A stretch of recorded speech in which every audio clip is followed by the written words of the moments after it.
Hello everyone. Please slowly proceed to the conference section of the venue. We will be starting on time. The conference will be broadcast online to a couple of countries worldwide, so we have to start on time. And all the exhibitors are also very much invited.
Good morning. It's so nice to have you here at the conference of the Municipality in Crisis, Karlino 2023. How can local authorities and communities prepare to handle the consequences of climate change impacts in Poland and in Germany? It will be our great pleasure to be the facilitators of this conference. Krzysztof Biskup,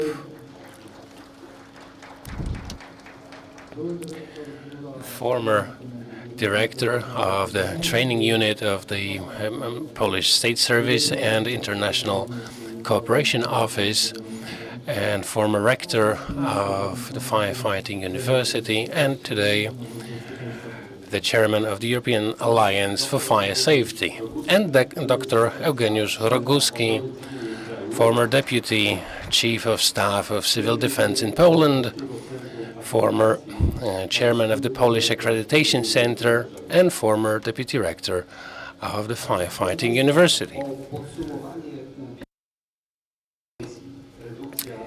Last year, the conference was devoted to mitigation of risks due to climate change, Karlino 2022.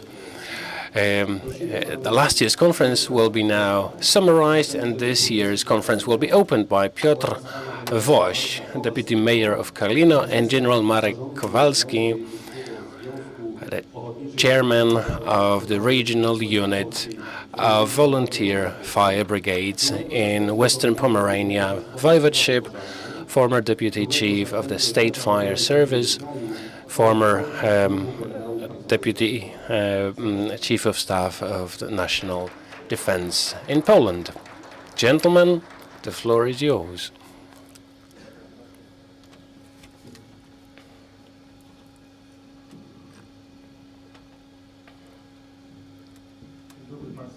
Good morning, everyone. It's a great honor to meet all of you at the second edition of a conference devoted to the safety and security of local communities, hosted once again in Karlino, the municipality in crisis, Karlino 2023. And it's so nice to have all of you here, and thank you for accepting our invitation. Apologies, but I won't be able to list all of you by your names. That's only due to the lack of time. But let me welcome just a few of you. Mr. Maciej Schmidt from the Marshal Office of the Western Pomeranian Voivodeship, and our colleague Stanisław Cybula, the Starost of the Drawsko Powiat, who's the host of this year's simulation training that we will be talking at length about today. And the Starost of Białogard is also supposed to come. He's not here yet, but let's keep our fingers crossed. Now let me welcome all the mayors and municipality governors from the region who accepted the invitation to join us here today.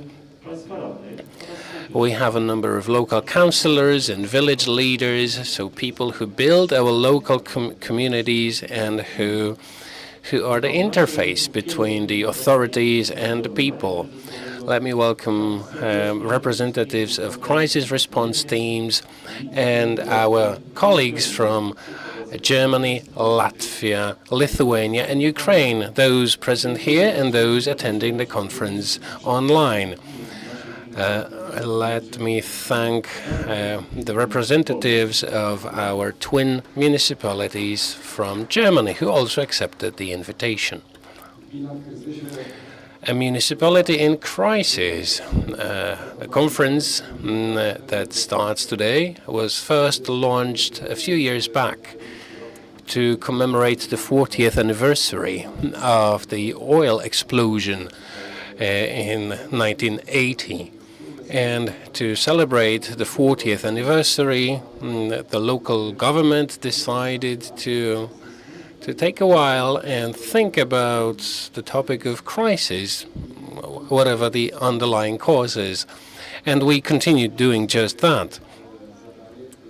And today we tackle climate change. We do it in cooperation with local governments and rescue services in order to mitigate the related risks. And it is my pleasure to welcome Jarosław Tomczyk, the Voivodeship Commander-in-Chief of the State Fire Service.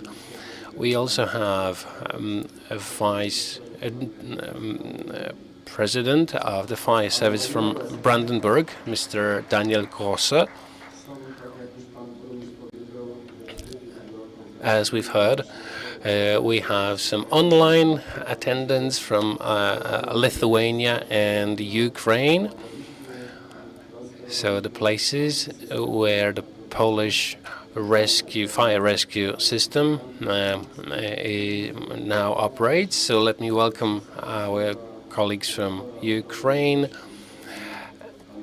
and Mr. Serhiy Korotkin and Sergei Hudin.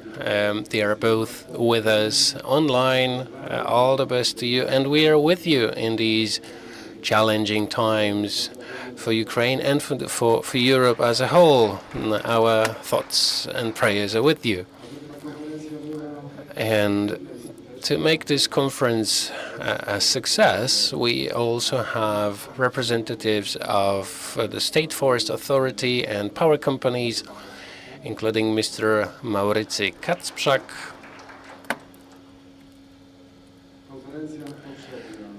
Last year's conference had its own agenda. Let me quickly summarize it, and then let's just cut to the chase with this year's agenda. To begin with, a quick word from Waldemar Miszko, the mayor, who can't be with us today, but I'm sure he's attending the conference online. So the best regards and best wishes from Waldemar.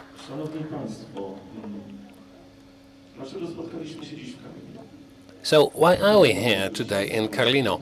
Because Karlino is a fantastic place, hospitable place with wonderful nature. But that's not the only reason.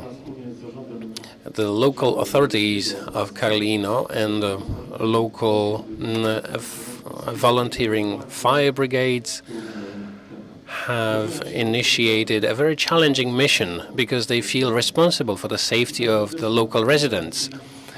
Let me welcome you to this important conference that prepares the authorities and the community to effectively handle and manage climate risks.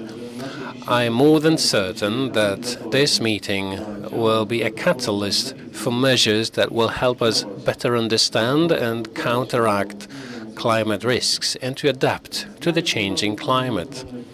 Climate change is a fact, and we have to deal with it in a number of ways and at a number of levels.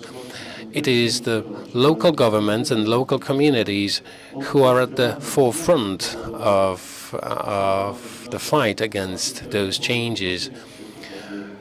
So starting with weather phenomena over to rising sea levels, we need to be ready to respond to a variety of challenges. And this conference is a fantastic venue to share experience and to jointly plan and develop strategies. Local authorities play a key role in crisis response. This is why they need to be properly prepared to whatever that comes our way. One of the key goals of this conference is to identify specific measures that we can take. Acting together, we have to develop adaptation plans that will take into account aspects of prevention and rapid response. Also, we need to remember about the role of local communities and trans-border cooperation. Involvement, collaboration and education are key for effective management of climate change. Our communities need to be resilient, supportive and creative, and they need to act in the spirit of solidarity. This year's conference is an opportunity for all of us to take specific measures towards sustainable management of the changing climate. I profoundly believe that events like this will foster a better future for our communities. And having said that, let me thank you for coming here, and I hope that you will remain active throughout the day. Those of you who haven't, please take a look at the exhibition of rescue equipment, which is right next door to us. Now, General, over to you. Now let me present some conclusions from last year's conference.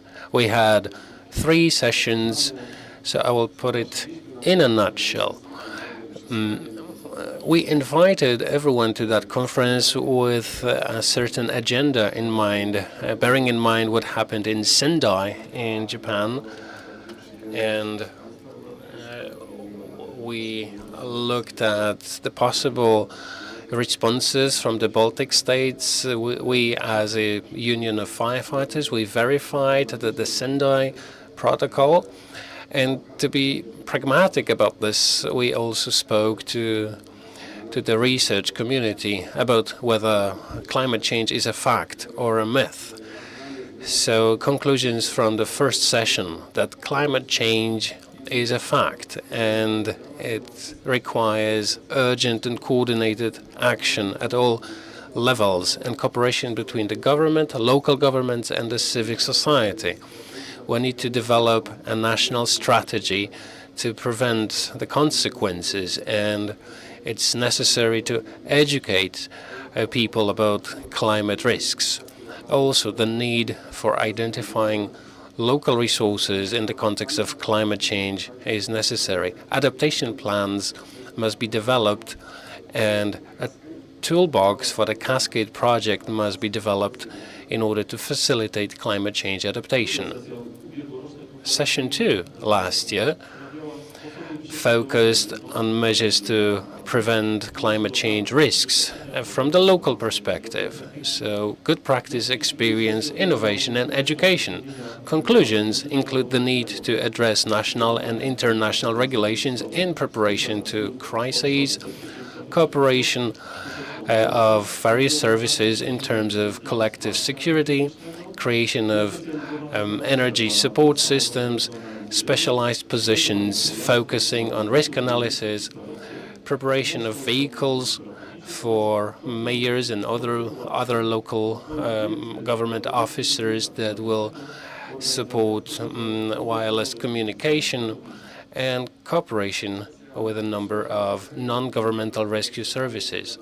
Session 3, Early Warning Systems. Conclusions from this session imply that it's necessary to take a system-level approach to supporting local governments. It is necessary to ensure monitoring systems and cooperate with the central government. Early warning is essential, and it's only possible with constant education of local communities, promoting good practice in risk monitoring and identification in order to improve social resilience and preparedness. This year's conference talks about how local communities and governments can prepare to climate change risks in Poland and Germany. This project is financed from the Small Projects Fund of Interreg 3A, Mecklenburg-Vorpommern, Pomerania 21-27. The partners include the Regional Volunteer Fire Brigade Union, the Voivodeship of Western Pomerania, the Municipality of Wolgast, and the Municipality of Darbum. And honorary sponsors are the Ministry of Climate and Environment, Ministry of Internal Affairs and Administration, the Marshal Office of Pomerania, the Institute of Meteorology and Water Management. Media sponsors include TV Max from Koszalin, Polish radio station from Koszalin, TVP3, the Szczecin branch, and Kurier Szczeciński Daily.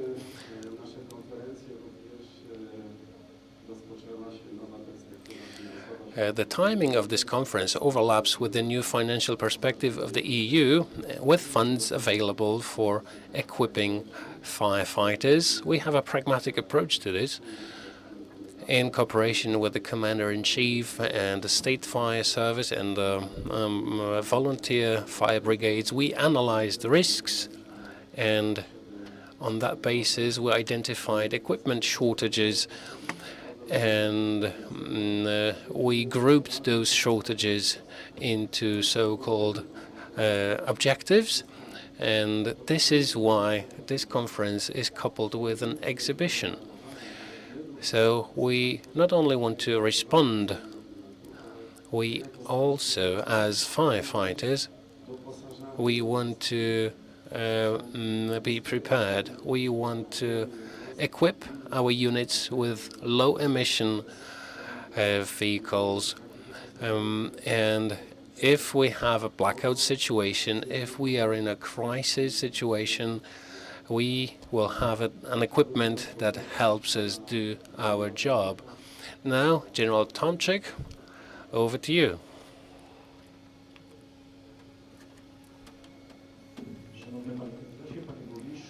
Mr. President, Mayor, ladies and gentlemen, let me thank you for your invitation to this very special event, Municipality in Crisis, Karlino 23. I've had a brief look at the agenda, and it's perfectly in line with what we have seen and what we will be seeing in the future. The constantly changing threats and the need for rapid adaptation, professional and volunteer firefighters create the national emergency response system. Possibly not all of that is regulated in legislation, but in addition to the standard firefighting jobs, we frequently help the communities in challenging conditions, and we help them adapt to the emergencies, as we have seen during the pandemic.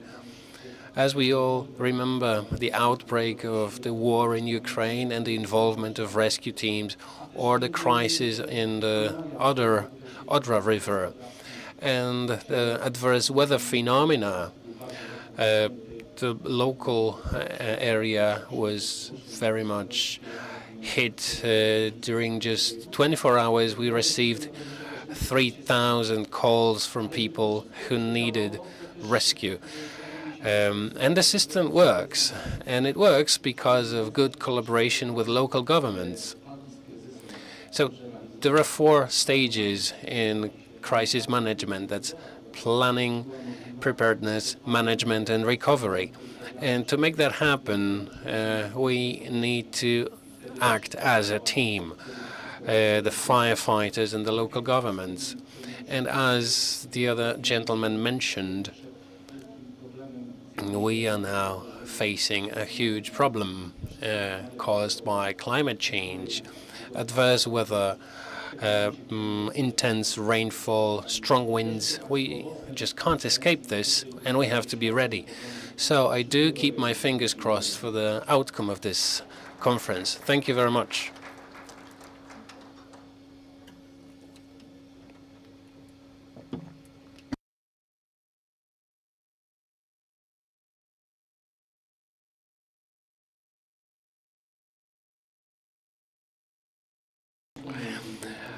Okay, now let's move on to a presentation about a simulation training that we recently held in the area. And the conclusions from that training will be presented by Dariusz Marczyński, who's an expert in population security from the Governmental Security Center, and Mr. Maurycy Kacprzak, Director General of Energa Operator S.A. Koszalin branch. So this is our first online the online presentation, and Mr. President, you a bit later. Thank you very much. Good morning, everyone. I hope you can hear me well.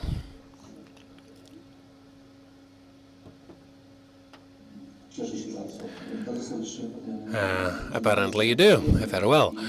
So thank you very much for your invitation, and the best greetings for all of you from the Government Security Center.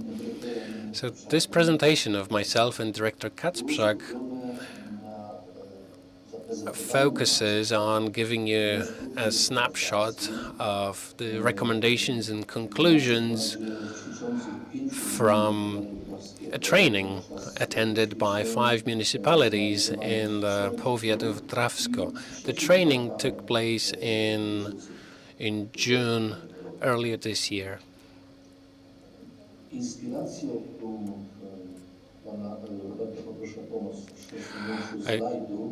Could you help me out with changing the slides? Next one, please.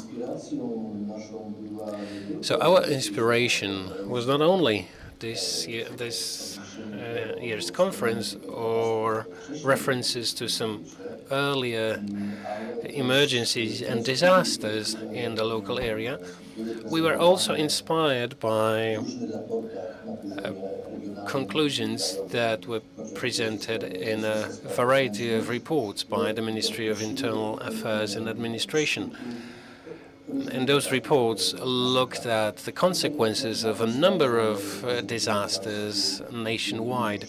This slide is a very brief simplification of the consequences of thunderstorms in August 2021, as seen by from the perspective of local infrastructure across 4 different regions. Please note that the number and the consequences of disasters, natural disasters in Poland, is growing stronger. There are more and more of them, and their consequences are increasingly painful. Proszę Państwa, bazując na zdarzeniu praktycznym, które zaistniało po województwie zachodniopomorskim. Let's take an example of an event that took place in Western Pomerania and specifically in the powiat of Drawsko. Ourselves and Energa Operator, the local power company, we assumed that the event affects the entire population of the powiat, which is roughly 55,000 people. And we assumed that we have a blackout situation in 4,000 transforming stations because of damage to high voltage cabling.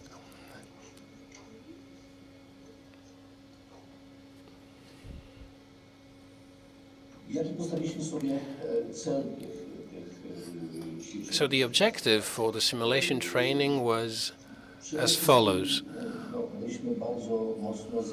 First of all, we were strongly inspired by the fact that local governments, headed by the starost of the local powiat, want to participate in the training, and they want to share their experience. This is very important for every simulation training because it enables sharing practical information. And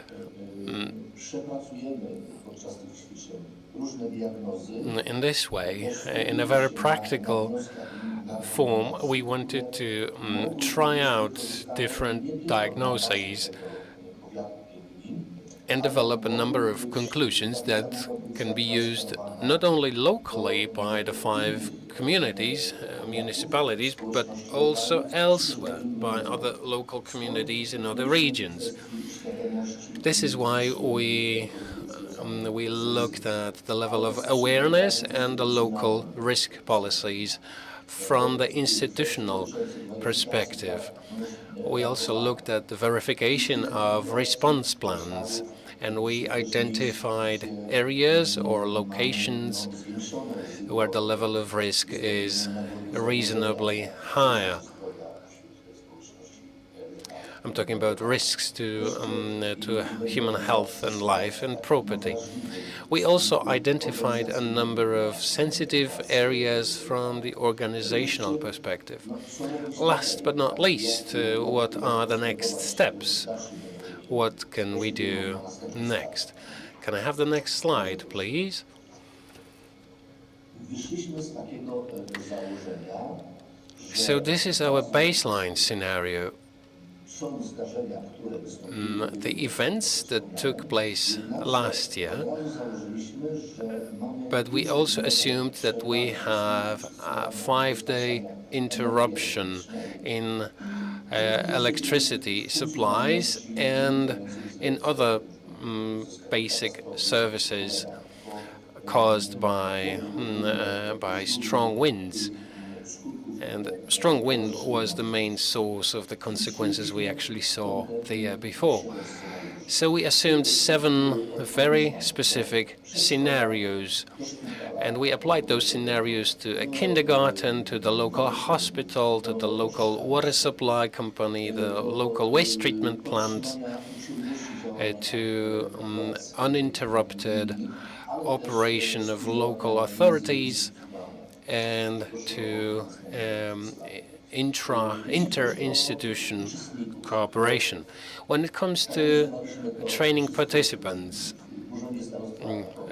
the training was hosted by the starost of Drawsko Powiat, but beyond that we collaborated online.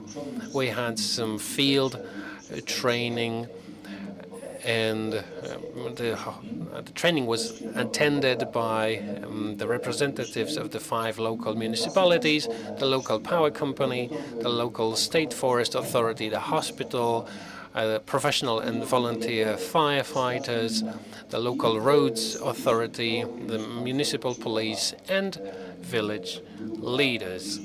A very interesting group of attendees. Proszę Państwa, jakie wyszły tutaj wnioski z tych ćwiczeń? And here's a handful of our conclusions. Na początku zauważyliśmy, że mimo tych doświadczeń In the beginning, we noticed that despite the earlier experience, the municipalities still have a relatively low level of awareness when it comes to the domino effect between the climate change and adverse weather phenomena. And the consequences of that phenomena are generally unknown.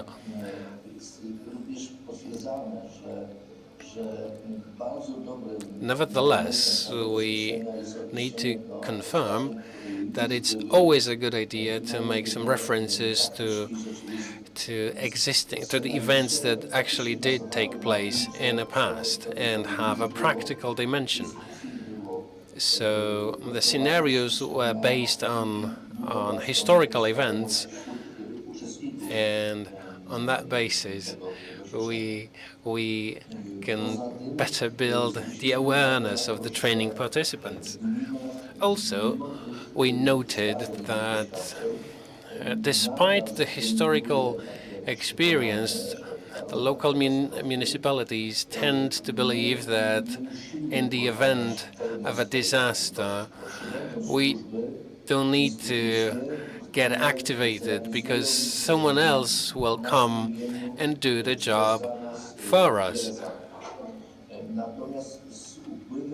But as we analyzed the historic events in detail, as we spoke about them, as we built more and more awareness, we managed to convince the municipal decision makers that spontaneous effort is very important, because when you have a disaster, then at least in the initial phase, rescue services will focus on the most pressing, most urgent cases. So everyone who's not so badly hit will have to get by themselves in this way or another.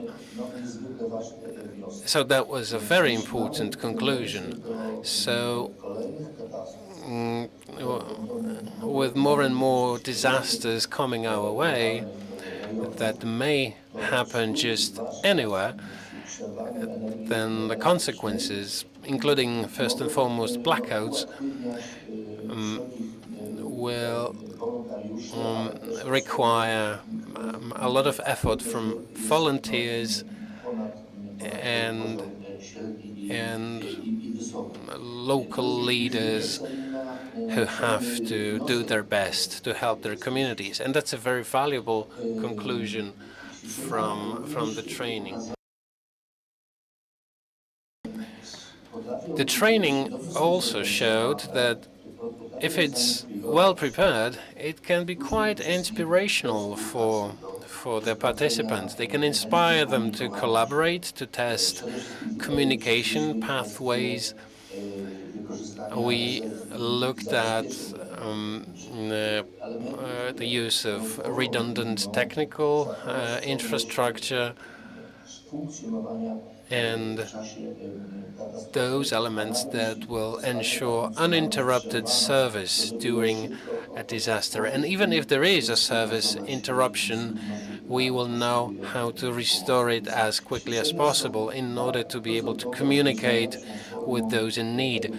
A training like this is the best way to raise awareness, to educate people, and to learn about how to build resilience of the local community.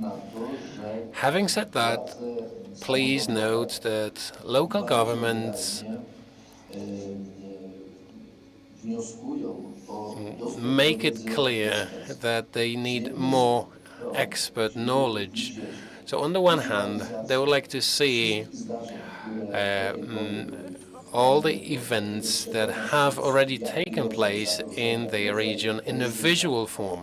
In this way, they will be able to understand the risks that prevail locally and regionally, and the risks that can be expected in the future. So this is what they need the most. They also need expert knowledge and expert opinions on climate change. So what exactly will climate change cause to us and to our communities?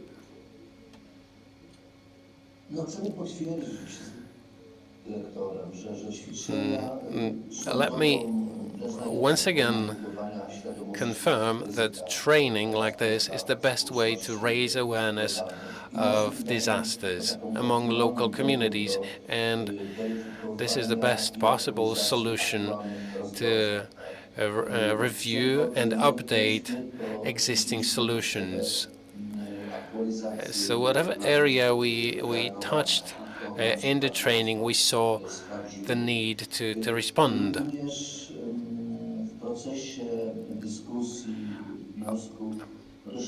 When we spoke about the conclusions, when we discussed them, we agreed that at the local level, we need to develop policy papers that address risks. And this approach has to be institutionalized in cooperation with the key players, key stakeholders, controlled by the local authorities. This is a very important process. It takes preparation, but it's the foundation for the next steps. And two more things I want to leave you with.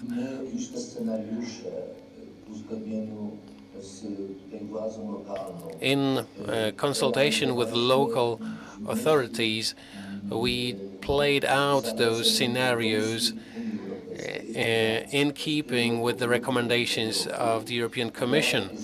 In February this year, the European Commission issued a guidance regarding resilience and preparedness for disasters. Please take a while to read that document. There are a lot of recommendations for local authorities and local communities, not only in the context of awareness, but also in the context of preparedness.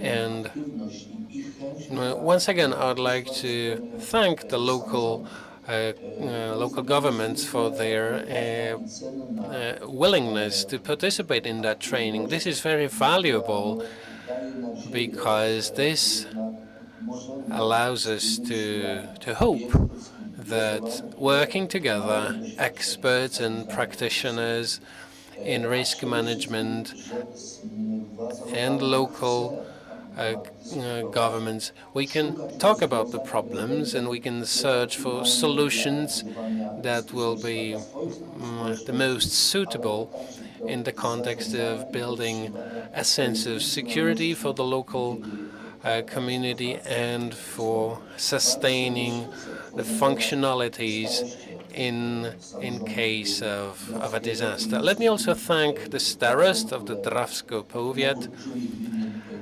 and all the other local government officers and every single institution that was involved in the training and supported the decision-making process at the local level. And now the director will take over.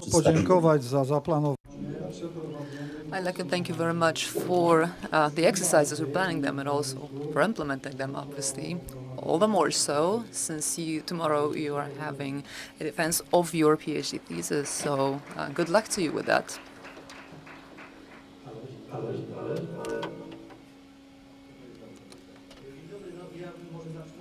Good morning, and I'd like to start by saying that it will be very difficult for me now to continue because a lot has been said before and I don't have a lot of time. I'm pressed for time, so I'd like to recap certain points, starting with the number and the intensity of events for the past several years and their super-regional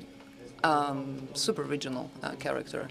It made easier for us to actually persuade other participants that those drills are not dry drills, so to speak, but they will simulate the actual events. In 2022, it happened the first time that the aftermath of the strong wind made us announce the state of emergency, a mass emergency at all Energa branches, and every single week we needed to transfer and deploy our operations from other areas because we witnessed the aftermath of those events everywhere. So this made us work together, and it was not possible for us to wait for somebody else to come over to our rescue. We needed to do it by ourselves within our own means and possibilities. And the last couple of years showed us that the intensity and the character, the sudden abrupt character of such events shows us that, as my predecessor mentioned, that 40 years ago it was quite a different situation. We're talking about a frequency, not only a frequency and repeatability, but a certain routine. Every single year we have 2 or 3 events, interruptions of a super-regional character, which make us reorient or revamp our way of thinking. The scale of those events make us divide the responsibilities. On the one hand, we needed to focus on the elimination of very basic threats and hazards, such as an emergency and an interruption of HV line, as a separate task. And for the past 5 days in that particular case, we lacked the supply and interrupted supply of electricity. So we needed to focus on the coordination of our operations in order to eliminate the effects and impact of that event. But we're talking about grassroots levels as well. We're talking about the level of municipality and also level of certain villages and stuff, even lower levels. We needed to focus on what needed to be done and should be done. Such events related to hurricanes and torrential winds and rains are observed around the world, and we can see what it's done, what they do around the world in order to make sure that these situations are handled. And we arrived at certain conclusions that there's a certain element that is most frequent are our units, local units, and the locations which should be designated as a certain shelter or a safe place for the period of the duration of interruptions, where you can find information, where you can find the supply of basic services, where you can recharge your batteries, both figuratively and in reality. And these are the places which should be designated to make sure that we restore the missing infrastructure, the missing services, and to eliminate the aftermath and the effects of an event. So the coordination, which is, truth be told, one of the elements that lacks certain work here, should be our point of focus.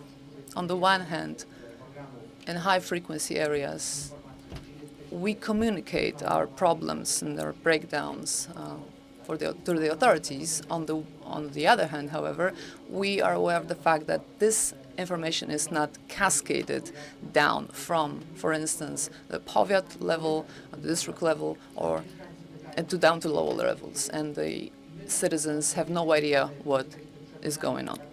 So on the one hand, we are sure that we actually communicated certain information, but the end user does not have it because it never reached him or her. So we need to make sure that this information is cascaded down in order to eliminate the breakdowns. So our conclusion was to build self-sufficiency, as high-winded, or long-winded actually, as it may sound. The intensity and the scale of destruction compared to previous years will make us to put more work into the elimination of the aftermath of these events. We're talking about 2, 3, 4 days for a given location not to have uninterrupted supply of electricity. And we all know that we need electricity in order to have a heating system and also other elements, basic daily life services that we need. So the role of the authorities should evolve towards a certain level of self-sufficiency, that is, the ability to withstand a certain or survive a certain period of time until the aid is provided or assistance is provided, or creation of certain hubs to accept the assistance, because accepting the assistance and aid is an art in itself, because we all try to help one another, but without specific procedures, without specific rules, we sometimes interrupt ourselves. So without a certain methodology and procedures, how to accept and deploy the assistance in practice will help us actually proceed and eliminate breakdowns and problems. So we need to create a system that will lead us towards self-sufficiency, so to speak. And I will not exaggerate if I say that the only organization which has a good rep, by the way, in addition to the State Fire Service, which is not everywhere, which you will not find everywhere, but we also have volunteer fire brigades. Most people know where to find them, and also the members of the volunteer fire brigades are well informed in terms of the local conditions. And so, in a nutshell, thank you very much for your attention.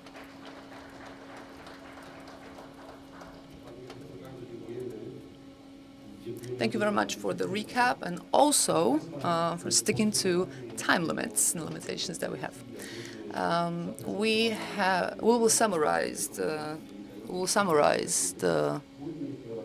We have summarized the previous conferences and discussed the recommendations and findings of the previous conferences, and we'll now move over to the first part of the conference. Before we move on to the first presentations, I'd like to discuss certain organizational matters, points. I'd like to remind you that it is a hybrid conference, so part of our participants are here in the room, in Karlino,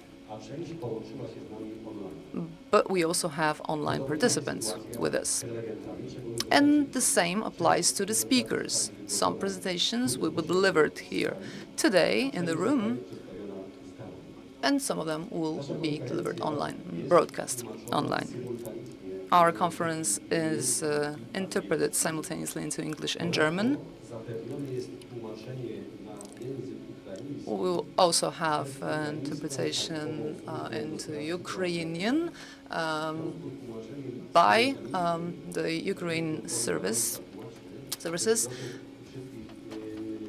And since we actually have some simultaneous interpreters with us in the room, I would like to ask all the speakers to actually remember about them, because simultaneous interpretation is one of the most stressful work you can actually imagine. So I would like to ask you to stick to the time limits. 3 minutes before the final, the time that you should actually wrap up, I'll use a bell to remind you of that. And I would also like you to recap your presentation and present the findings within 1 minute. We'll have a Q&A session or discussion after the third session of the conference, with the exception of the speakers who are not able to join us. At the end, you will have a chance to ask them short questions. So without further ado, we'll now move over to the first session, which will include 5 presentations. Since this conference is co-financed and carried out based on a EU project, this is a German-Polish joint project, and we are here in the northern part of Poland. I would like to now ask next speaker to present and discuss the potential climate change threats to the area of northwestern Poland and northeastern Germany. And the speaker is Professor Szymon Majnowski, PhD, University of Warsaw. He is also chairman of the Interdisciplinary Advisory Board on Climate Crisis of the Polish Academy of Sciences. And he is an indisputable leader, both in Poland and globally, on expert on climate change. The stage is yours. Thank you very much, and thank you for the invitation and for the very interesting and informative summary of previous conferences as well as simulation drills. Can you hear me? Loud and clear. Let me start by saying that global climate change, global warming, is, as the name suggests, global phenomena. We live in the era of globalization, but we see the aftermath and the consequences of this phenomenon locally. I'd like to start by showing you where did it come from and why it will accelerate in the years to come. We said before that we have to and need to expect variability and even higher variability in the future, and this is actually true. We are teaching about climate in schools as statistics of weather data, but if we look at the climate from a physicist's point of view or an astronomer's point of view, and the climate is the effect of the fact that we live on a planet that goes around the sun. The planet is heated with the radiation coming from the sun, and it also gives back radiation into this space. And just as a house which receives heat from for instance, power plant, heat and power plant, the temperature inside the house will rise if the supply of heat is higher than the release of heat and the other way around.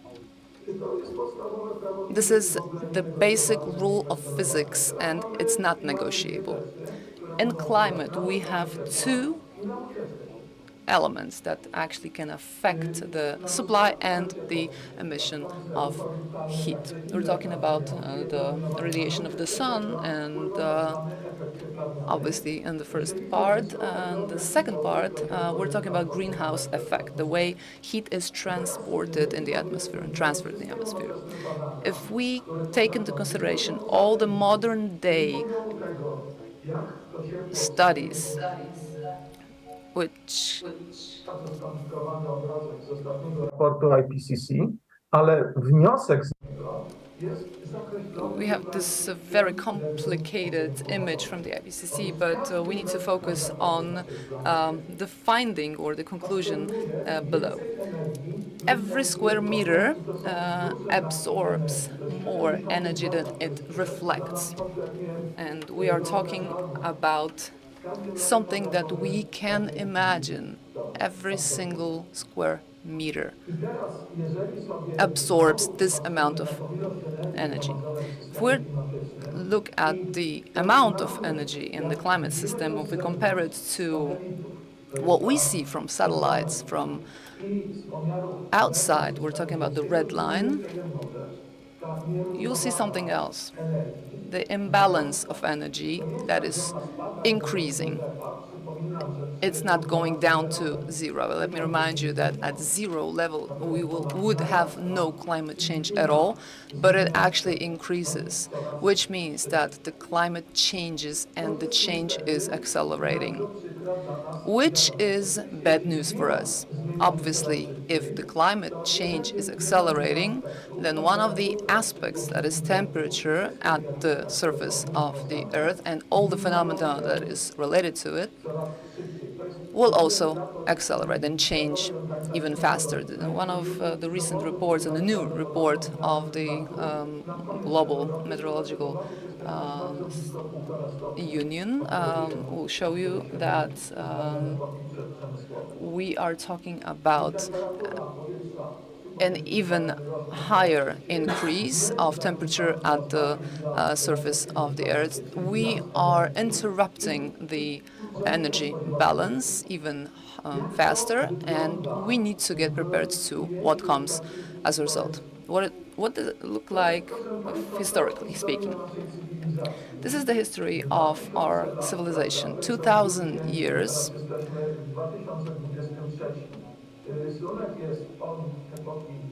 And this chart shows you our history starting from year zero, actually year one.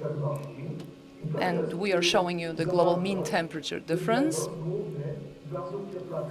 And one of the most persistent greenhouse gases in the atmosphere, and the presence of it in the atmosphere. You can see that this amount is growing. I was born in 1957, and I think that most of you can look at this particular period of time and see how it changes globally. In Middle Ages, it was warmer than at the turn of the 20th and 21st century. It was colder around the 16th century. It did change, it is true. And this is a process that we have never seen in the history of our planet, the one that we're witnessing right now. If we look at what's been going on during the ice era, and let me remind you that the history of our species is 300,000 years. And the impact on the energy released into the space, then you can look at this chart and you can appreciate that this phenomenon is unbelievable. So it shows that our climate is being destabilized as we speak, and all the events resulting from the circulation of water and also our lives, they're changing. Let me now move on to the concentration of CO2 and methane and nitrogen oxides and the way those amounts are going up as well, those concentrations are going up as well. They do not slow down despite all our efforts to combat greenhouse effect. You can see that the report of the Global Meteorological Association that they do not slow down. They are actually going up. Moving on to the local perspective, because this is what we're here for. This is why you invited me here. I'd like to show you the analysis of the variability of mean temperature as one of the parameters of climate for eastern Germany as well as northwestern Poland. This is a report from the Berkeley University in California, and this chart shows you mean temperatures and the change of mean temperatures. It's not something that you have to tackle on a daily basis, but we're talking about the 10-year mean change in terms of variability.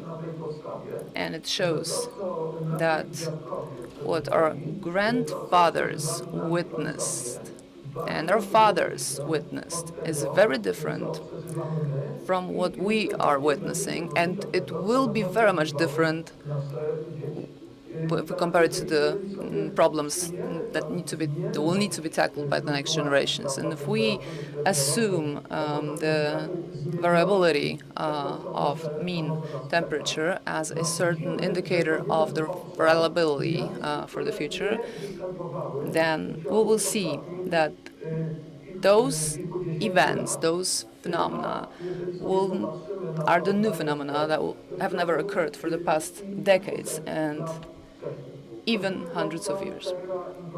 We are entering a terra incognita area.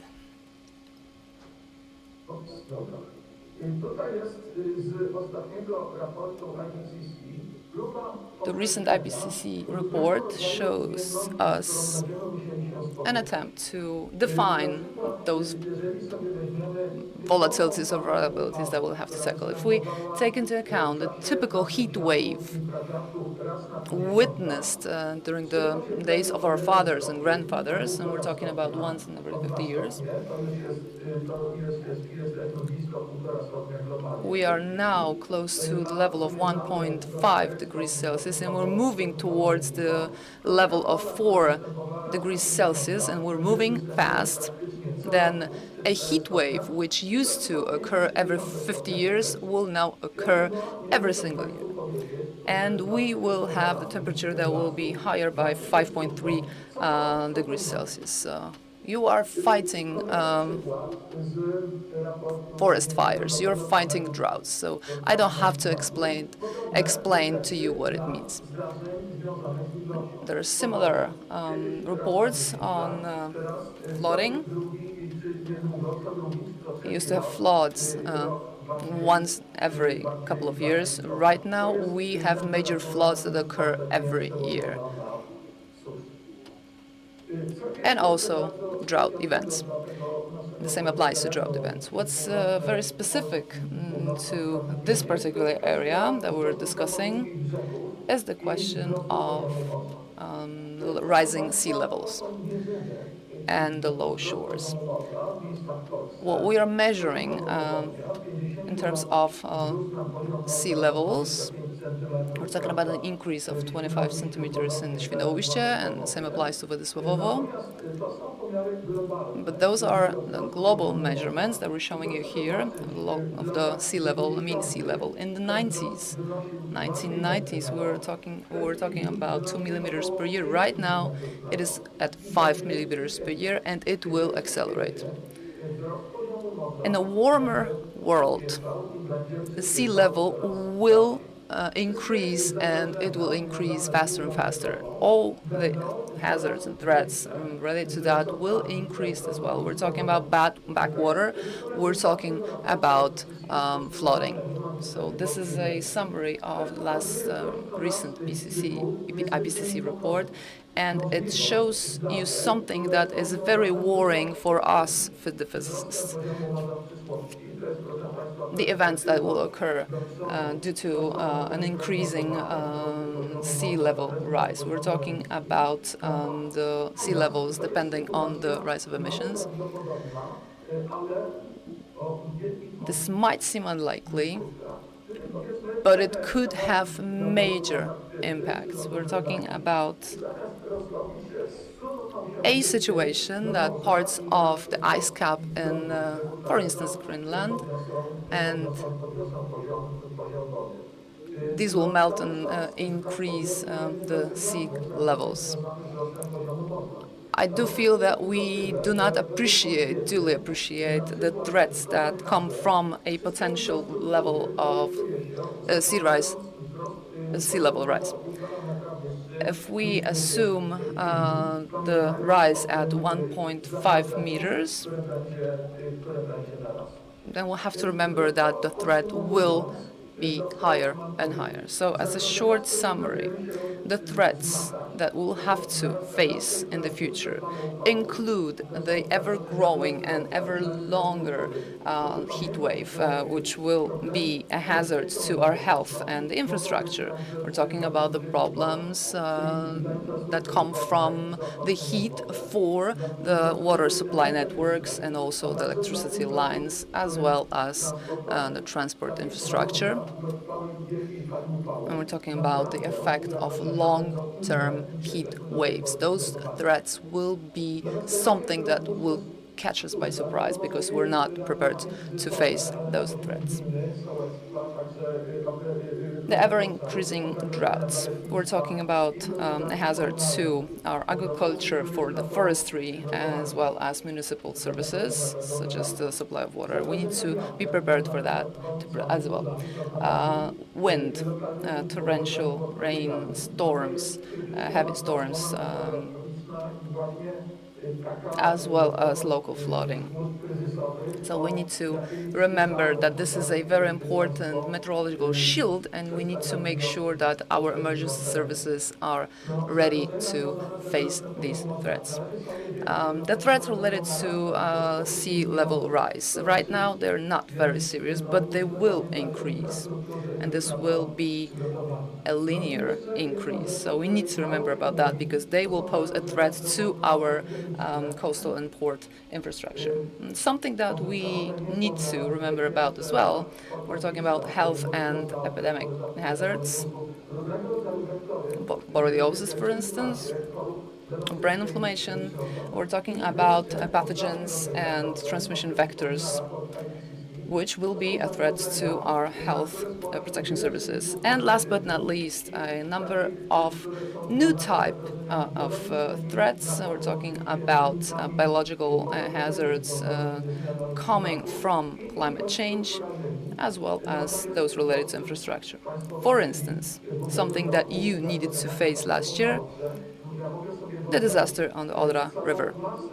I can imagine a number of interrelated events that could be caused by such phenomena. Now, this is not about my imagination. This is about you and your awareness of the fact that our world changes more than we want it to change, and we need to be ready for that. The warmer climate is less predictability, higher uncertainty, more difficult forecasting, and new and ever-increasing threats. And climate warming is the so-called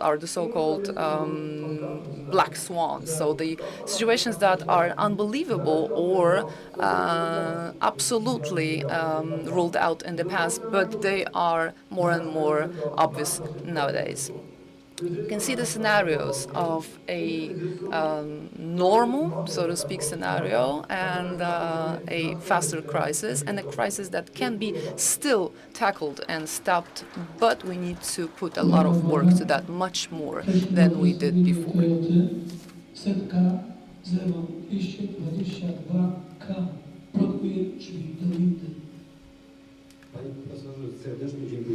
Thank you very much for this very informative presentation, a tailor-made, actually, presentation, well suited to our expectations and also to the location that we are at right now. Could you please stay with us and join our Q&A at the close of our conference? I believe we cannot hear you.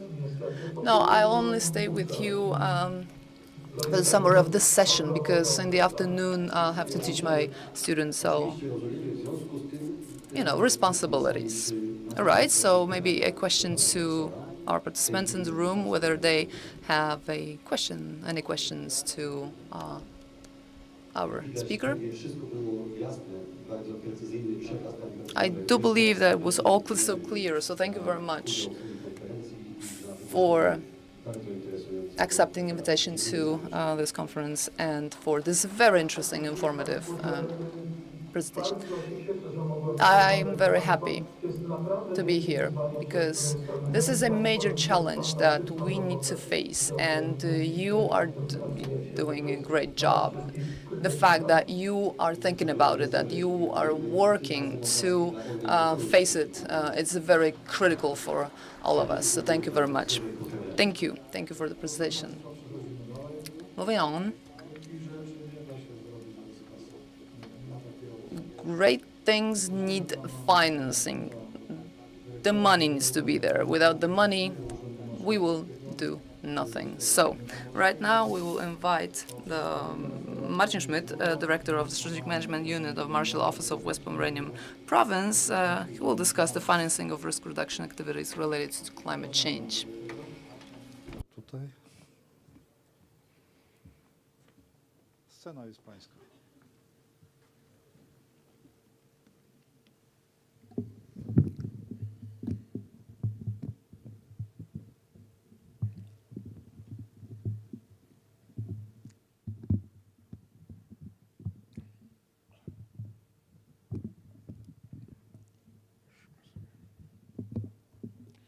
Mam nadzieję, że sobie poradziłem. I hope you can hear me both locally and remotely. It's so nice to be with you and welcome you on behalf of the local government of the Western Pomerania, and the best regards from the Marshal of Western Pomerania. I will try to be brief and go quickly through my slides to leave more time for questions. Unfortunately, I won't be able to stay with you until the final Q&A session. But if you have any questions specifically to me, then at the end of my time slot, you will have an opportunity to ask them. And my presentation focuses on the sources of financing for measures that mitigate climate change impacts. And specifically, I will be talking about EU funding. This is what I do in my work at the Marshal's office.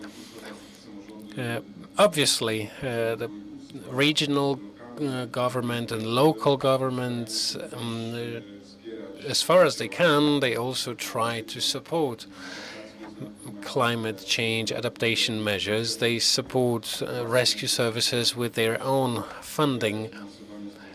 We also have some national funding as well, so I'm not here to say that EU funding is the only possible source of money for the measures that we need to take. And as Professor Malinowski explained, the change is imminent and we need to respond, and we will need money for that. So,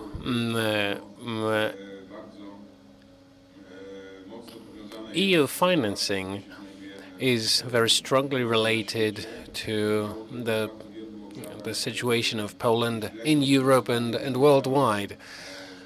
When we talk about financing many different measures from EU funds, we need to think in the perspective of a few years. In this way, we can do prevention rather than stopgap measures. And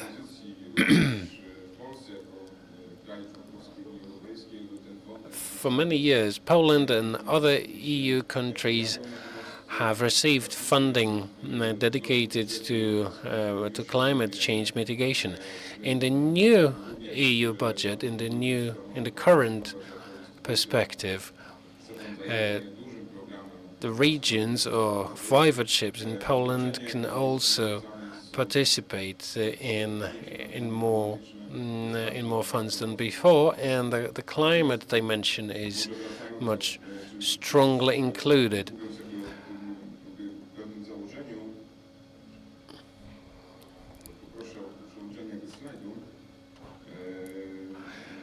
Could anyone help me with the slides, please? I wanted to show you the baseline situation. EU funding dedicated to regional and national development is based on a number of key priorities. In the current financial perspective, 21-27, these priorities define 6 objectives. One of them is related to low emission and sustainable Europe. That's an umbrella term but this umbrella objective consumes a large share of EU funding, both at the EU level and at national level. So there is a certain assumption behind it made up front when defining the very terms of using these funds, and this assumption cascades down to programs implemented by member states, including Poland. This slide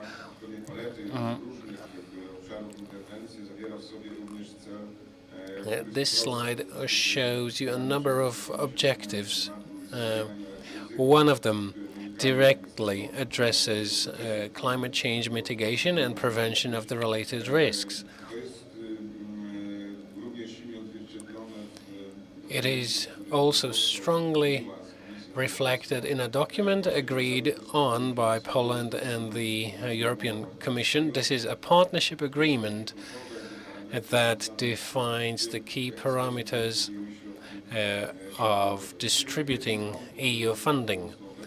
And one of the prevailing motives in that document is mitigation of climate change impacts. That document is a commitment of Poland, undertaken by Poland, to spend EU funding on investments that prepare the country for climate change and prevents the related risks. The next slide mentions a set of measures or areas defined in the partnership agreement. These areas are recommended for funding, and these include small-scale water retention, construction of infrastructure that mitigates the impact of floods, or adaptation of urban areas to climate change. That's the promotion of green and blue infrastructure in urban areas, and that's empowering rescue services. So there is a wide range of objectives that can support programs undertaken as part of the partnership agreement. This slide shows you some highlights about a program in our regional program. It used to be called Regional Operational Program. Today it's called EU Funds for Western Pomerania, but essentially it's the same thing. It's a program developed and then implemented at the regional level. So these funds are available locally for local stakeholders. And talking about climate change adaptation, this program includes the commitments directly, explicitly stated in the partnership agreement. So our regional program includes measures that promote adaptation to climate change, and the scope of intervention is in line with EU and national priorities, but it also strongly reflects our regional policies, including the sustainability policy, which is of key importance in our regional development strategy. This slide is a bit more detailed. It contains some facts and figures about the support available from the regional program and about the measures that can be taken, can be financed with this money.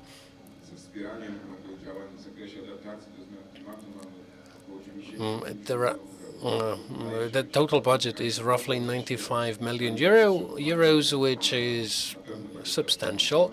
For sure, it will not suffice to finance everything that we need, but it's surely a source of money that can make a difference here. And the types of projects that we can support,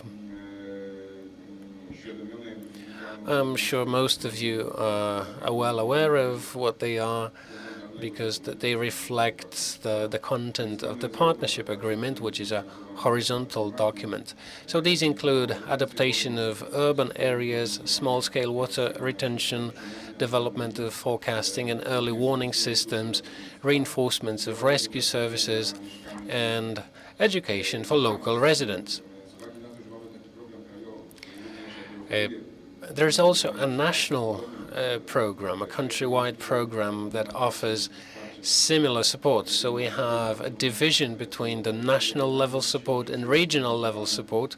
The regional support is concentrated on smaller projects for smaller local governments, whereas the national program, the country level program, is dedicated for central government bodies that are in charge of measures taken at the country level. This slide shows a number of measures included in the objective of responding to climate change impacts. I will not discuss this in detail. I'm sure you'll receive a copy of this presentation from the organizers. And this slide also tells you how exactly we want to distribute the funds that are available to us. There is one reservation here. Projects for rescue services concentrate on volunteer fire brigades, but we coordinate this support with the Regional Fire Brigade Association. All the details are in the presentation. There is also some information about the national project, the national program, which is supposed to finance national projects. We also have some information about the National Recovery Plan, and that stream of financing is not yet active, and it will be strongly focused on such areas as green transformation and also in the context of urban areas. there are some parts of it that relate to climate change adaptation, and we're obviously waiting until these funds are released. That's it from me. I guess we still have a few minutes for Q&A. If not, then I will be available over coffee break. So if you have any questions, just please approach me.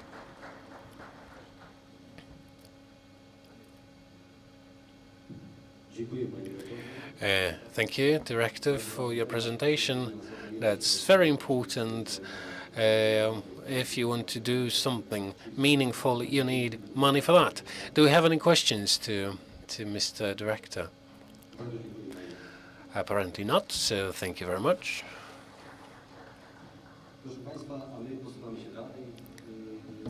Moving on. Flash floods. When I was a young firefighter, my teachers told me about flash floods as a curiosity that happens in faraway places, but now they are present in Poland. This is why the next presentation will talk about rainfall water retention in urban areas as a way to prevent flash floods. And this presentation will be delivered by Professor Tomasz Hesse, the founder of Climate Protection Studies at the Technical University of Koszalin and a member of the Water Management Committee and at the Polish Academy of Sciences and member of the Scientific Council of the Institute of Water Management and Weather Forecasting.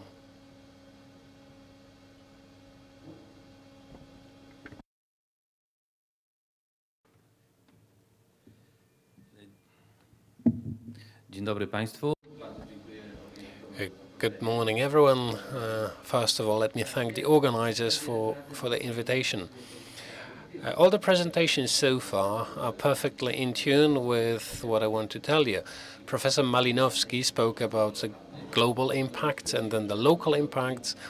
Then we heard about funding available. I'm sure calls for proposals will be launched soon. And I will give you the nitty-gritty and specifically what you can see out there in the field. Here's a handful of examples from Germany where losses caused by violent weather phenomena were immense. There was a storm passing through the Schleswig-Holstein land in Germany, caused devastating damage, the biggest damage in 150 years. The local firefighters had 1,000 rescue missions related to the storms. That's Denmark. Huge losses at the coast, destroyed infrastructure in ports, damaged roads. So things like this can also happen in Poland, and every now and then they do. So the question is, can we protect ourselves from events like this? We can do a lot to prevent the most painful consequences.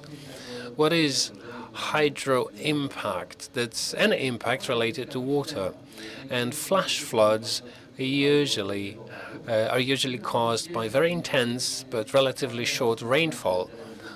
And when a rainfall like this occurs in an urban area with a lot of impermeable surfaces, water accumulates in low-lying areas, and you can see what happens. That's a snapshot from Szczecin 2021.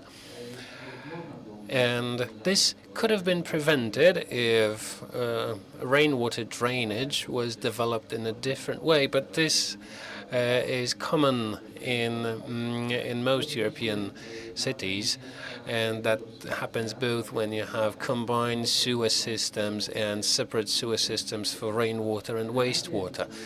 Changing this requires a lot of investments, and ideally we should be able to capture rainwater when it rains.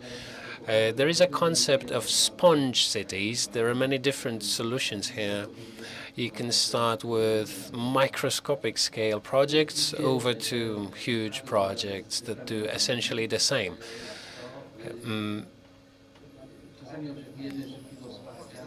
When we have a torrential rain, then we expect quick support from rescue services, and you need good forecasting. But when you have very small-scale local heavy rains, then often they can't be predicted.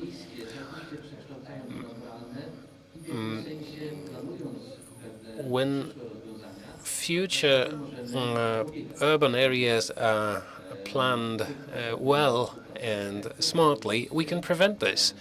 But this calls for cooperation between hydrologists and urban planners, and areas that will be occupied by infrastructure, including motorways, have to be protected by adapting solutions that will accumulate rainwater. Flash floods are even happening in smaller towns when there are not so many paved surfaces. But if rainfall is persistent, then water in the field will be saturated, and then comes torrential rain and the land is no longer able to absorb that water, and then that water will run off to the local drainage ditches, and ultimately it will flood the local town. This is quite common in mountainous areas where small towns and villages with just a few buildings, a church, a municipal office, a small town square, and all that will be flooded in a scenario like this. Obviously, the density of drainage ditches has to be taken into account when we plan the ways to prevent the consequences of torrential rains. This is a drawing drawn in 1986. And that's calculations of the water balance in an urban catchment area developed by OECD. Back then, it was assumed that 45% of water will be taken in by the stormwater system, assuming that we have evapotranspiration. Today, when we do similar calculations, it's 85 or even more %. That's the amount of water we try to squeeze into the stormwater drainage system. Usually that's not possible. And supporting the natural aquifers is essential. And how do you do that? It's possible. I'm sure some of you have seen this slide at different conferences. This shows you the behavior of paved surface versus unpaved surface,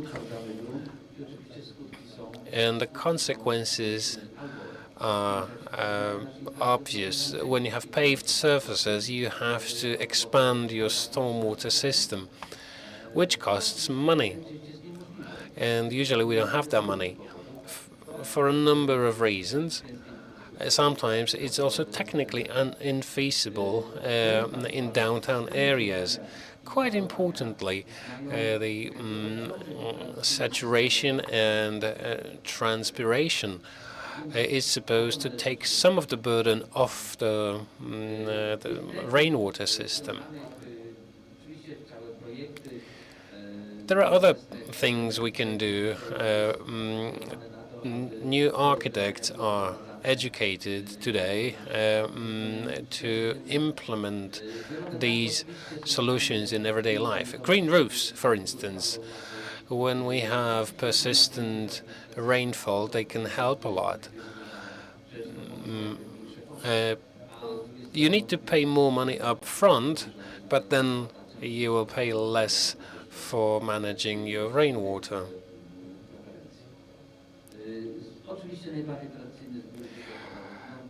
Rainwater harvesting, that's pretty straightforward.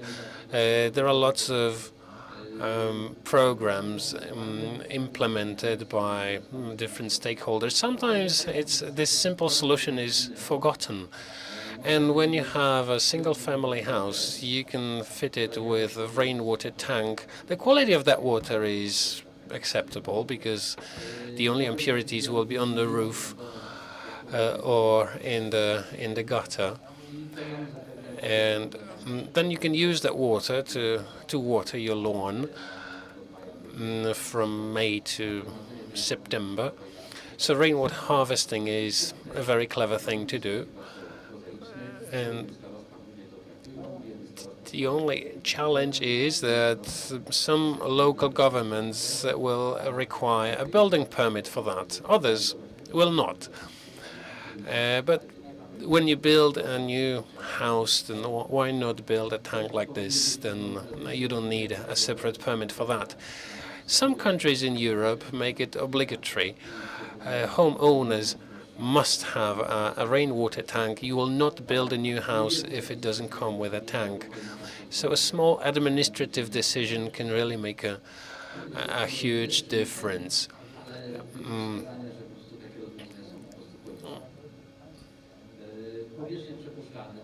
Permeable surfaces, paving like this with gaps in between. So apparently it's full paving, but when you're smart about the shape of your paving brick, then you can make this surface permeable or semi-permeable, and there will be more evapotranspiration, and there will be more soakability, even by 50%. Muddy lowlands, that's yet another solution. Between major roads, they will accumulate quite a lot of water, and when the slope inclination is well designed, then they can transfer that water quickly to storage reservoirs.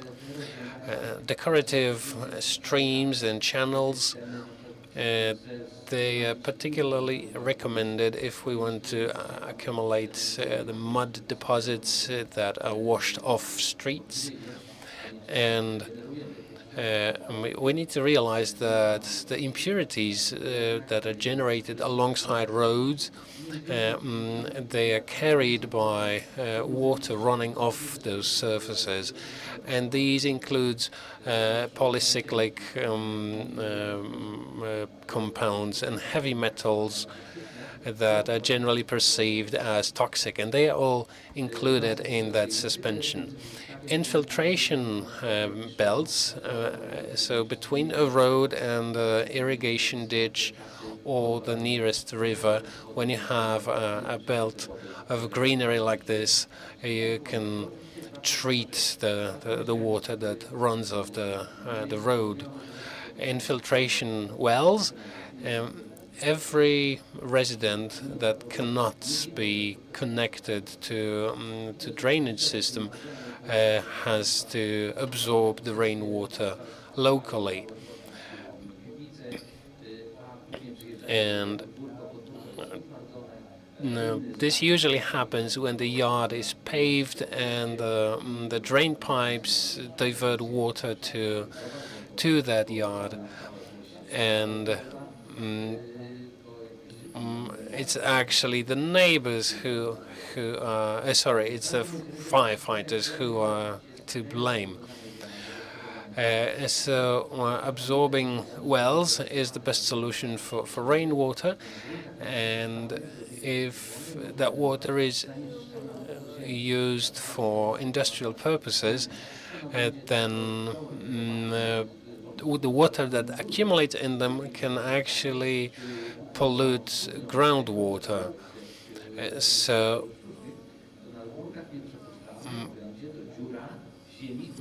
if it's just a hole in the ground without any structure in it, it may pollute the groundwater. But there are many technical solutions for that. Just use the right one. Please remember, when you dig a hole, when you dig a well, then you need to make it tight, because if you don't, then you could pollute the source of water that you use for drinking water. Infiltration ditches, yet another solution that helps you restore groundwater level. This is very important for the economy, for farming. Here in Western Pomerania, I was looking at the catchment area of the Drava River, and I wasn't expecting to hear about drought here, but apparently last year the catchment area of Drava is in the class 3 of drought risks. And Drava, for the most part, is filled with pebbles.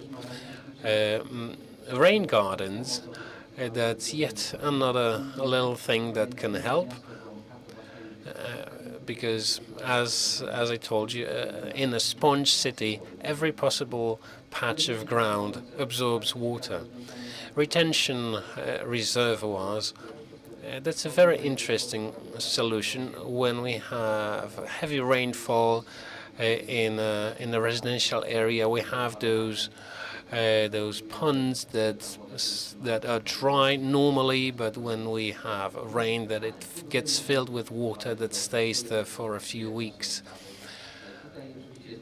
You can have regular ponds. This is a bit more of a problem, but there are also solutions where you can control the amount of water in the pond. You can have a sequence of ponds, a sedimentation pond first, and then a larger pond that can be used for leisure and relaxation purposes. But it has to be well designed. The dimensions have to be right, taking into account the amount of rainfall. And here's another example of an infiltration pond. It can't be built just anywhere. It needs to have a special infiltration bottom. You can't do it on a construction site. You know that in construction sites, water may persist for 6 months because there will be no filtration. Last but not least, a recommendation of a PhD by Magdalena Skonieczna from the Institute of Water Management and Weather Forecasting. The title is as follows: The Model of Computation of Flood Risk in Urbanized Areas using the examples of Gdansk and Krakow. It was written in October this year and aimed at developing a computation model for calculating the flood risk using the example of the two cities. And there were two hypotheses.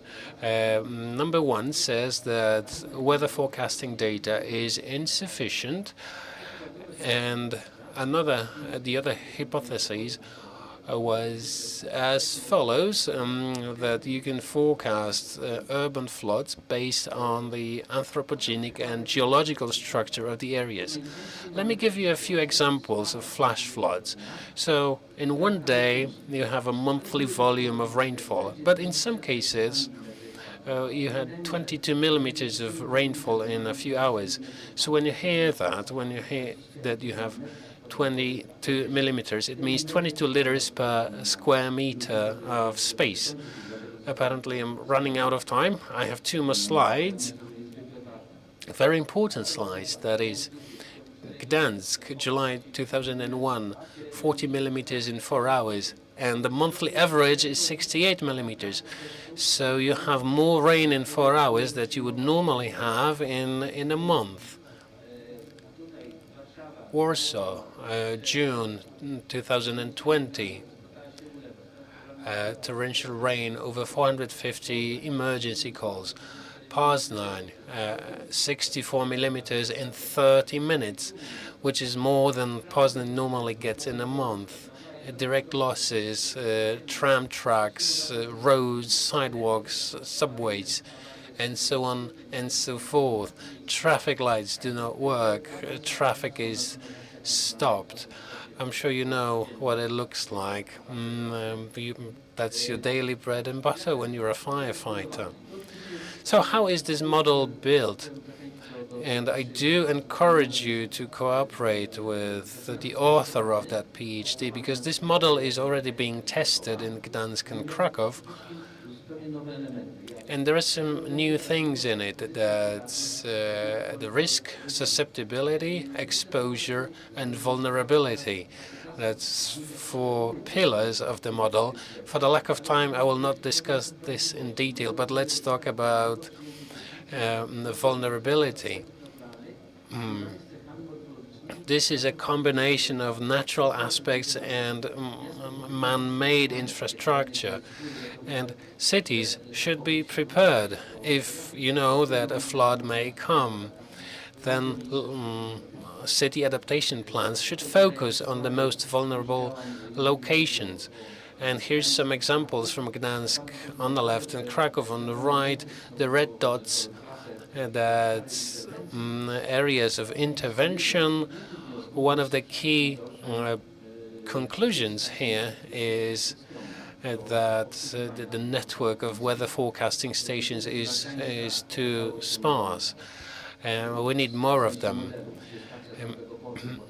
In Gdansk, for instance, the Nowy Port station produced data that was not related in any way to the rain that fell 20 kilometers away. So if we want to have reliable forecast data, we need to have more inputs, because there may be huge local differences. Yes, we can predict this or that. We can improve the probability of our predictions. But if it's raining for 30 minutes, then you won't be able to make it on time. You will always come too late when you only respond to the actual rainfall. That's it from me, and thank you very much for your attention. Thank you, Professor. First of all, apologies to our German partners for some delay. And now we will have an online presentation about the local structures responding to risks in Germany and the scope of responsibility of municipalities in the process.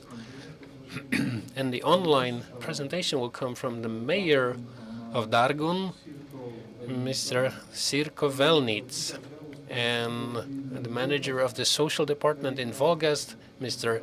Erik Witt. Połączenie. Prosimy o przedstawienie DW 3WJ72. Czerwony Hyundai. Mikro ist da, Bildschirm frei, Bildschirm frei.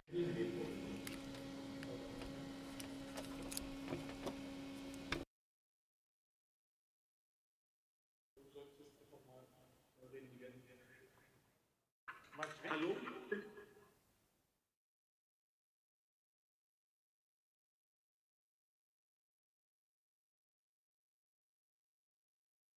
Vielen Dank, dass ich teilnehmen kann bei der Veranstaltung, dass ich unseren Teil dazu präsentieren kann. Es ist natürlich so, dass in Deutschland die Kommune selber. I would like to present our conclusions. If we're talking about Germany, the municipality itself is responsible for the protection against natural disasters, and we need to take the preventive measures that we require. The Federal Republic of Germany will transfer part of equipment to individual Bundeslands in the regions of Germany. To that end,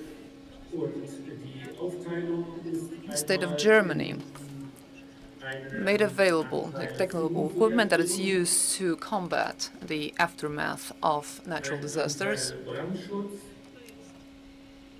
CBRN And we're Gefahren, talking about the equipment that relates Sanitätseinheit to Wassergefahren.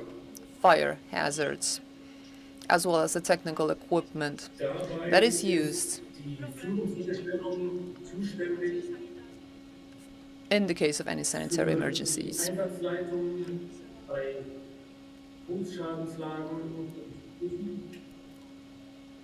Sie koordinieren den Einsatz von Einsatzkräften und Technik. Obviously, we also need coordination of how we deploy human resources as well as use the equipment. In terms of the fire service, obviously it is responsible for combating fires, and obviously we're talking about climate as well. We all know that today the threat of large-scale fire is ever increasing. Last year we did witness such an event, and our fire service unit that had the additional equipment provided before acted on it. In this respect, we also required and we are also under the responsibility of protect the assets, as well as ensure that the technical infrastructure is available and in good shape. Whenever we have a railway disaster, we also come to the rescue if needed. The next component is the question of the protection in the case of any threats related to hazardous materials. We need to ensure prevention and protection in both for people and animals, as well as the local area after a disaster of any kind or an accident of any kind involving hazardous materials. We are also expected to communicate the problem to the society. We are also responsible for rescue operations, for first aid, and the transport of casualties, injured people injured in the accident, and obviously first aid and general support to the medical services. The next area of our activities are the protection services delivered to those in need. We support our citizens in this respect with the daily essentials. We're talking about food, provided both to the rescue teams and as well as to the casualties. Last but not least, we're talking about a water area. Our services are responsible to provide any measures in order to prevent natural disasters, water-related disasters, as well as any measures that are required to ensure the protection of vessels, as well as rescue provided to people who are trapped in their homes during floods. We can also deploy other services in the case of such disasters, and the technical support institution or structure has a variety of equipment. The same applies to the German army. They also have such a responsibility in terms of the rescue operation. The deployment and the use of those units is not the task of a municipality, but of a district. Fire protection units. If the hazard goes beyond the borders of a district, the head of such a unit is responsible for the coordination of such activities. At the municipality level, they can obviously deploy their own medical services, and the same applies to fire protection services, firefighting services.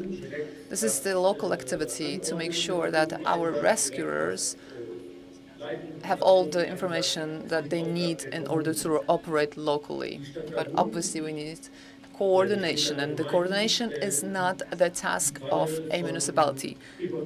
Dargun or Folgas, if there is a need to evacuate local population, von Unglücken, sei es aufgrund von Klimaanlage, be it due to Notunterkünfte, an accident of sorts or a natural disaster of any kind, they will provide the so-called heat islands or heat or hotspots, so to speak, to make sure that we never lack the supply of electricity, and we will also warn the local population. We also have a mobile installation that is used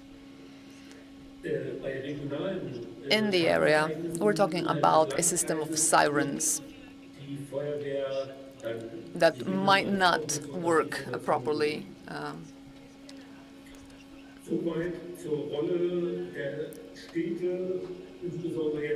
So that would be all in terms of the task of the cities, and specifically the city of Dargun, in terms of protection against natural disasters. A comment to what my predecessor has said. At Dargun, we are expected to ensure small water retention tanks, but also to make sure that we have rainwater drainage system, and with torrential rains that we observe on a daily basis right now, it could be a problem. So rainwater is transferred by a drainage system, which means that the stormwater does not infiltrate the fields. We have a major problem with groundwater and the resulting droughts. And what my predecessor has said, there is a duty to ensure retention, stormwater retention and harvesting. So we're always grateful for any suggestions and tips and that we can use to improve our system. Thank you very much for your attention.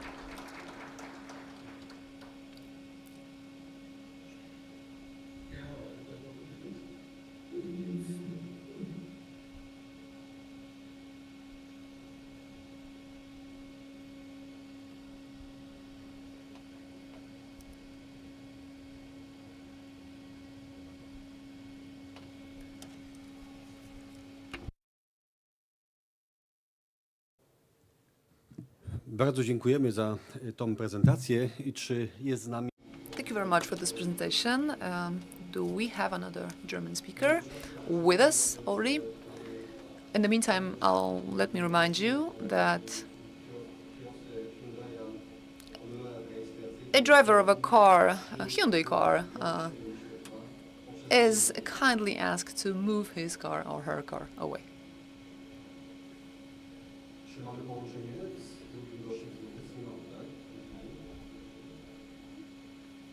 So is the second online guest with us already? If not, then in the meantime, we're waiting for the connection with the second guest from Germany. And I know that Mr. Hesse cannot stay with us much longer. So maybe you do have questions to Professor Hesse.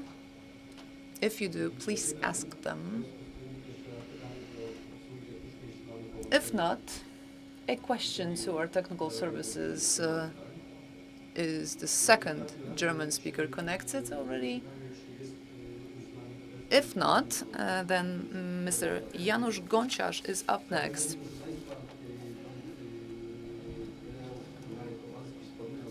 General Marek Kowalski mentioned during the introduction, mentioned the Sendai framework.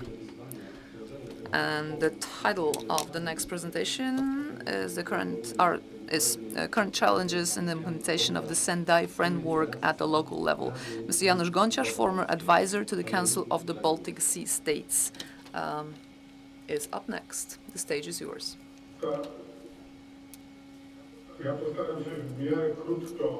I will do my best to refer briefly to the key topics that are the key points of focus on an international level in relation to the implementation of the climate risk reduction strategy, that is the implementation of the Sendai framework. The the United Nations office in March this year, the office published a regional report on Europe and Central Asia, touching on the specific threats and hazards for these particular areas. I do recommend that you read that report, and I will do my best to recap its main points and conclusions. The main risk factors that this protocol, this report discusses include climate change and degradation of the natural environment. I'd like to draw your attention to that specifically because we focus on climate change, but we must not forget about degradation of natural environment, which has a with major consequences, and it is conducive to climate change, and we have discussed it before during previous presentations. Another major factor that influences the risk and also the aftermath of natural disasters is the fact that the infrastructures and the economies of member states are interrelated. We are talking about the cascade effect. A disaster or event in one region, in one area, can actually impact the threats that occur in other areas and regions. So this is something that we need to remember about as well. Last but not least, something that is quite new in that particular context is the effect of demographic changes. And to remember that, especially in Europe, societies age quite a lot, and this is something that we need to take into account in any plans or any measures that we envisage in relation to the prevention, but also response to the actual natural disasters or disasters in general. We're talking about the difference between young or middle-aged populations versus older populations, people who are incapacitated or sick and are not able to react quickly to emergencies. Also, the question of depopulation. European societies, not all of them, but most of them, are actually shrinking. The number of citizens are going down. And this has major consequences for the planning and the implementation of response measures in reaction to natural disasters. A lot of areas that were densely populated before are now actually empty. And therefore, the major challenges identified for Europe in the context of prevention and reduction of risks is, first of all, the focus on the so-called green or blue infrastructure and replacing the old legacy infrastructure which was built back in the day where we did not have such threats that we do now. Secondly, solving cyber threats and the deployment of new IT or ICT technologies to prevent, but also improve the response or streamline the response for natural disasters. This is a major element that has never been taken into account before, or was taken into account but not sufficiently. And we need to remember that today, for instance, the hacking of systems, for instance, the electricity or energy control systems or water supply systems, is doable, is possible, and it doesn't actually occur. And we can assume that cyber threats can actually come into fruition and entail an actual emergency. And this is something we need to prepare for and react to.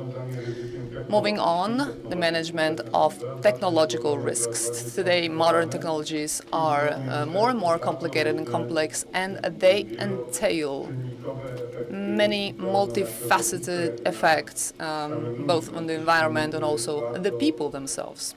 It is therefore worthwhile to focus on the reduction of technological risks as well.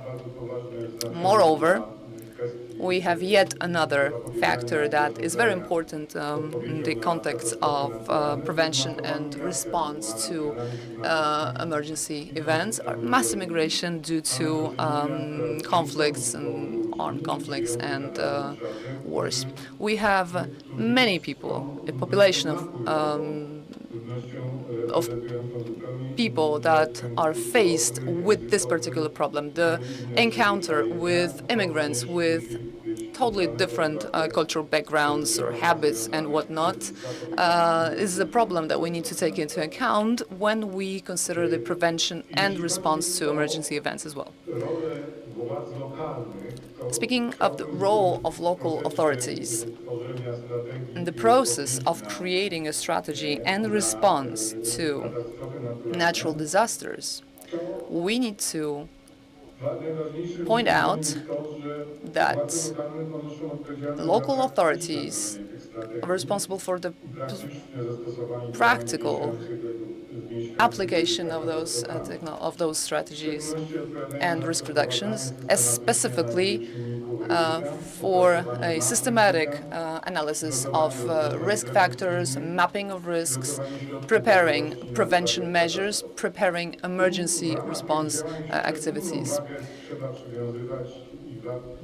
Particular attention should be drawn to information campaigns in order to raise the awareness of the local community, in order to promote certain behaviors that will make the local communities less susceptible to natural disasters. This is a key element of preparedness to natural disasters and increasing the so-called immunity of those local communities to natural disasters. Obviously, the promotion of infrastructural and technological measures, such as green roofs. This is an example of such measures. Professor Hesse talked about it.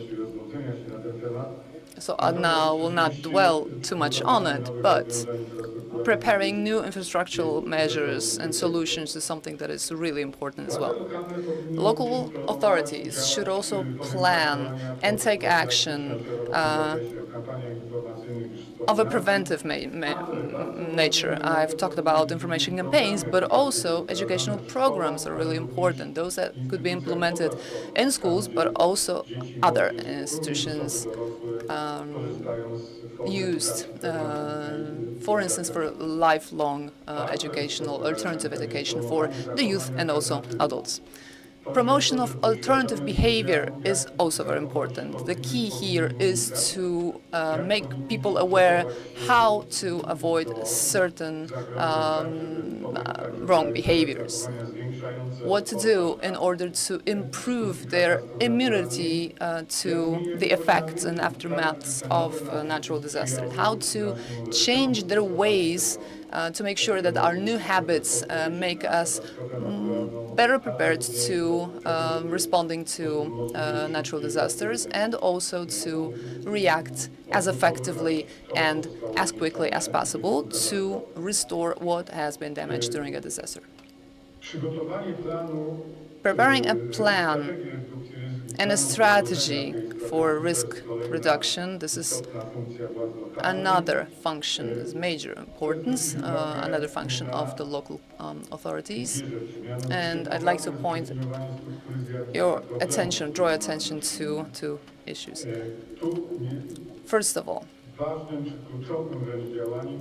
The key activity is to collect the knowledge, the data on how to use the competencies of local authorities and local services, and how to gain social acceptance for end-to-end measures, as well as how to define the scope of those measures.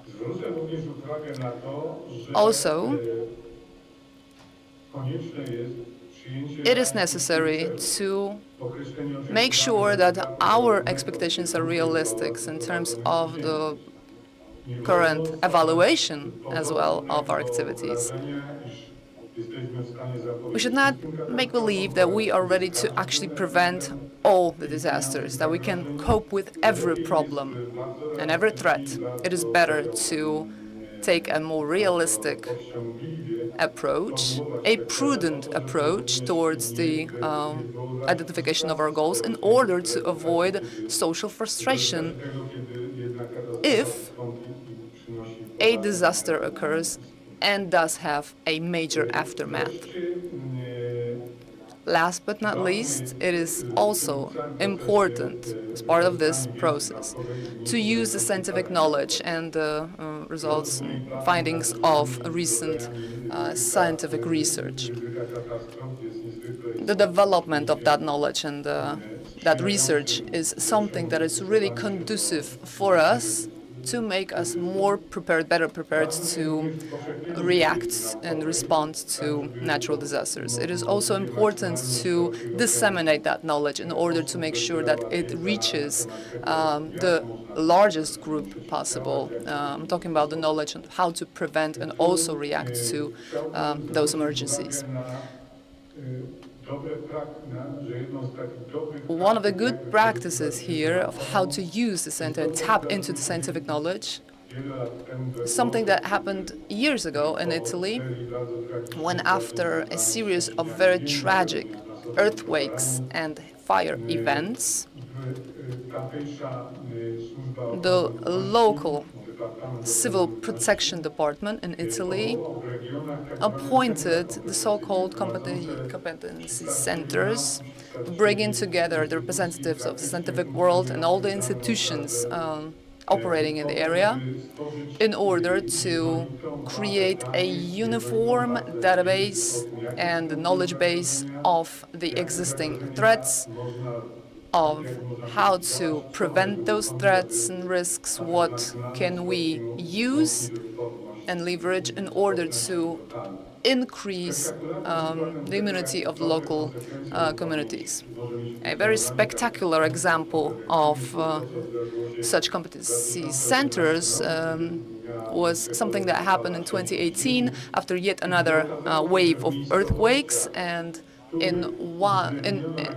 in the locations and villages, towns that actually accommodated those centers, the aftermath and the effects, the devastating effects of the earthquakes were limited.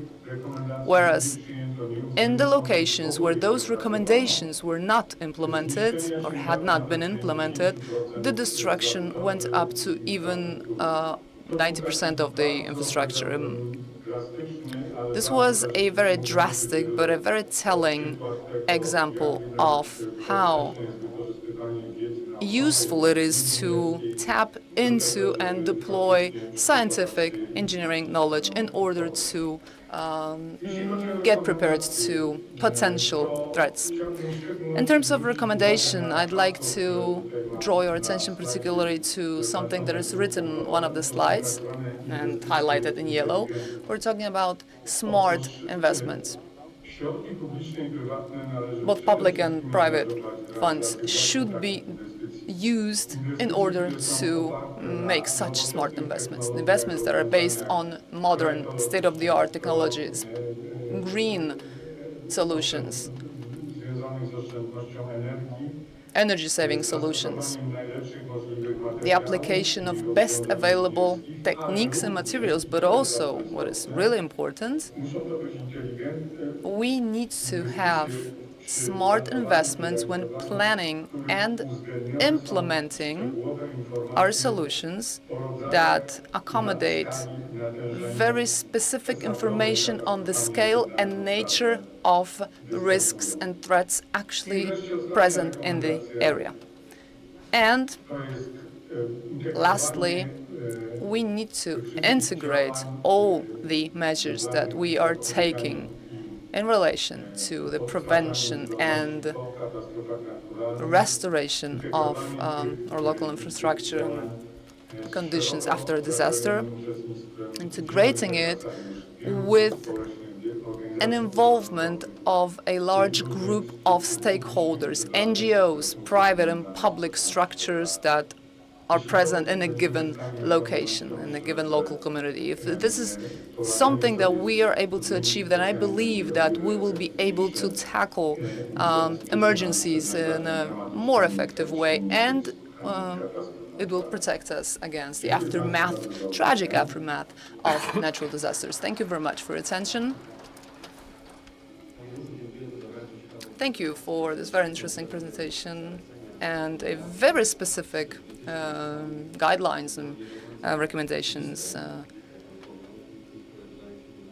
Sometimes they might not seem very obvious, but they are really important. Before I move on to announcing a coffee break, I'd like to invite Mr. Lewski with a short commentary. Thank you very much to all the speakers, to Mr. Szymon Malinowski, Professor Szymon Malinowski, Professor Tomasz Hesse, because I'm addressing the rescue teams, but also the local governments. We have the tools. We have the tools that they have discussed. We have the tools that we can use to translate them and untranslate them into a model. And as rescue teams, we can prepare that model. And those models are very practical models. We're talking about the modeling of a flood wave, and the Institute of Meteorology and Water Management prepared that model afterwards. In 2014, we need to remember about what happened in the Vistula River. When the Vistula River level changes, we are talking about thousands of cubic meters per second flood waves. It was modeled in 2014, and the differences between the real situation and the model were at about 15 centimeters. And the tools that we have right now, what we can generate and what we can translate into concrete measures, and we have done that in terms of the preparation of specific equipment, but also the identification of locations of those threats. This is something that we need to do, and this is something what we did. We are talking about the amounts of water per a given unit of time. We're talking about the numbers. We're dropping the numbers, 60, 40, 80 in Poland. But in other parts of the world, we're talking about hundreds, thousands. So this is a scale that is unthinkable for us. But we need to think about it anyway. We need to use our imagination in that very context. So remember about that as well. Thank you very much for this recap. And now we will have a coffee break until 1. Please come back to the room on time. And obviously, I will definitely encourage you to go see the firefighting gear and equipment exhibition again. Thank you.